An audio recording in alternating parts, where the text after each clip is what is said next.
Stone from Duffy at 24 minutes to 2 o'clock. Now something a little different.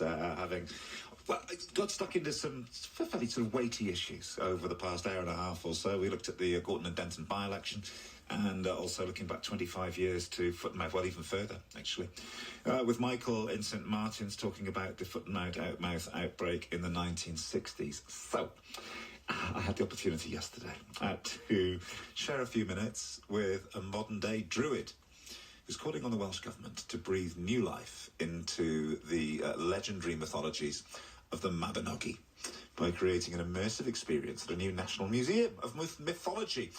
The Mabinogi is a collection of 11 tales featuring mythical kings, sorcerers and giants. It's believed to have inspired J.R.R. Tolkien's world-famous fantasy books such as The Hobbit. So the druid, the lady in question, is Deborah Rose Halani, a member of the Anglesey Druid Order. She thinks the Mabinogi should be given a futuristic makeover using virtual reality to ensure the medieval collection survives generations to come.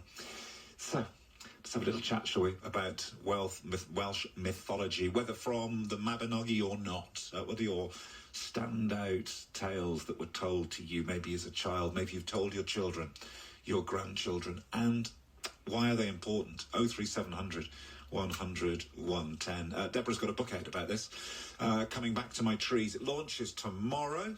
So when I spoke to her, I asked her, first of all, just for a reminder of exactly what the Mabinogi or Mabinogion is. So the Mabinogi or the Mabinogion, and we can use both words, okay? Some people get hung up about one or the other.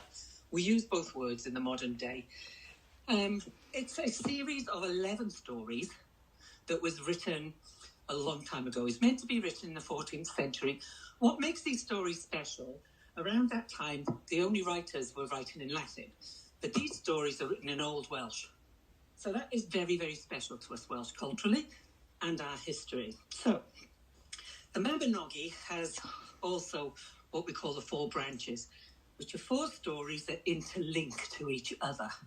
And they're magnificent stories which the likes of J.R. Tolkien got inspiration from, TV series like Game of Thrones, The House of Dragons. All of them got the inspiration from our Cymraeg mythology stories like the Mabinogion. And that's important, obviously, really important to our sort of cultural history and our cultural identity. But what's in the stories that makes them relevant today?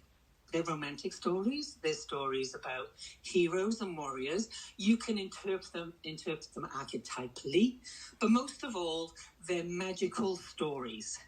And that inspires imagination, that takes you back into a mystical, magical world of dragons, of sorcerers, of special hounds running through the woods, of us knowing that the other world exists within our world alongside us, so we could walk through the woods or walk through the waterfall and meet special beings. It's a very mystical, magical world.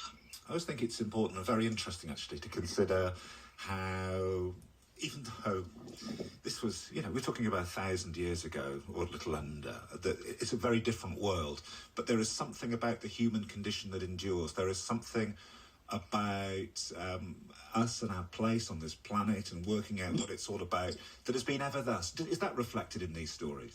Exactly, because there is things like there's pilgrimage, there's stories about initiation, of teenagers becoming adults and the responsibilities. Those things have never been lost in human existence.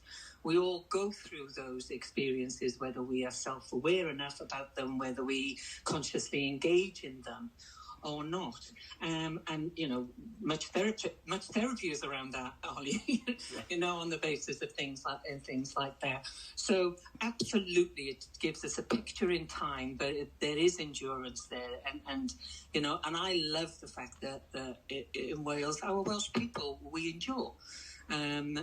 Culturally, we are still very, very strong. Our language is very, very strong. And I'm still trying, I'm trio dysgu siarad Cymraeg. I'm still trying to be fluent in the language, but the language does not stop us from being engaged in the historical, magical roots of our storytelling.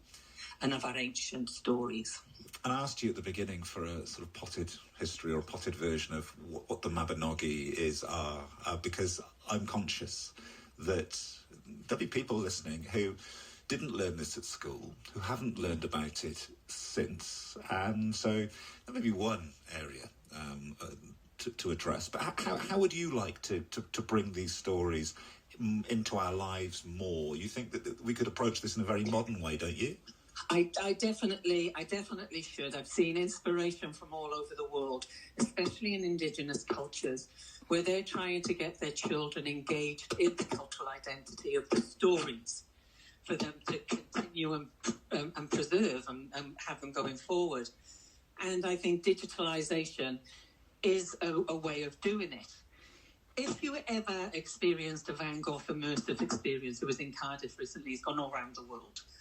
If you ever experienced the Monet, where you are immersed in large screens, pictures of his artwork coming to life. I imagine our Mabinogi, I can imagine sitting in an auditorium where on the floor it looks like I'm sitting on the Gorset Arbor.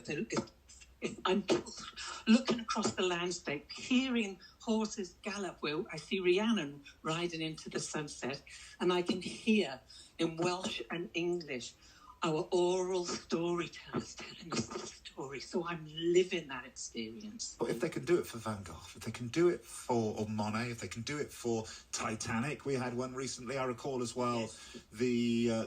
The week of celebrations around Roald Dahl in Cardiff, yes, some years ago. And there's clearly a public appetite for this kind of thing. A huge appetite for it. I know I'd book a bed if I had that experience, to stay in those experiences. I mean, we've got down in Cardiff, we've got a new experience called VR, which has begun to start doing things like the Pink Floyd concerts and their imagery. And we've got an amazing illustrator, rest in peace, Margaret Jones, who has illustrated the Mabinogi in the most beautiful, exquisite way. But we've also got modern Welsh artists doing this. And I just think, what a beautiful collaboration of oral storytellers, both Welsh and English, of our universities. There are 5 universities in Wales that focus on digitisation, of our artists all coming together to produce something, A, that we can permanently show here in Wales, B, that we can also take on tour and show people, because it's digital. We can lift and shift, so to speak. Deborah Rose Helani, she was lovely. I spoke to her yesterday. Interesting, that. Very interesting. So did you learn these things at school? Have you learned them since? Do you wish you'd learned them at school? And what are the standout stories from Welsh myth and fable? 03700 100 110.